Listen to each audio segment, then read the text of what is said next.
આજે તો એક નહીં બબે દિવસના મિલ્યો કે હારે બનાવી નાખ્યા. જય શ્રી રામ મિત્રો, ગુડ મોર્નિંગ. વાગી ગયા 10 ને 14 ને થઈ ગયો કામ ને ઠપકારી અપ ચા ને આવી ગયો નિશાન કાઢ લીધું સ્પ્લેન્ડર ને નીકળી ગયો કામ બાજુ.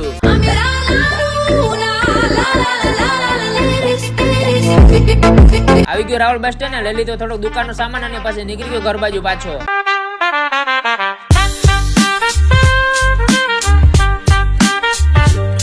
અને વચ્ચે ભેગો થઈ ગયો મુકેશભાઈ બંને લઈ લીધી રામ રામ પછી આવી ગયો ડાયરેક્ટ દુકાને અને નીકળી ગયો ઘર બાજુ ને વાગી ગયા 2:35 ને પહોંચી ગયો ઘરે. The next day.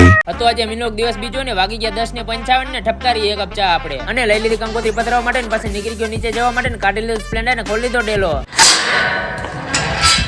આવી ગયા આપણે ભાઈબંધની દુકાને થોડીક વાર થઈ તો તાતો ભાવલો પણ આવી ગયા ને પછી નીકળી ગયા હું ભાવલો ગામ બાજુ. આવી ગયા આપણે પછી નદી પાસે ને ભાવલાએ પધરાવી દીધી કંકોત્રીઓને અને થોડી વાર થઈ તો તાતો આપણો મોસી પણ આવી ગયો ને પછી લઈ લીધી રામ રામે અને આવી ગયો રાવલ બસ સ્ટેન્ડ ને લઈ લીધો થોડોક દુકાન માટેનો સામાન ને પછી આવી ગયો ઘાટે ને પછી ગયા આપણે નીલકંઠ મહાદેવના દર્શન. નીકળી ગયા પાછા ઘર બાજુ ને પહોંચી ગયો ઘરે. મોર મિલોગ માટે ફોલો અને સબસ્ક્રાઇબ. Thank you.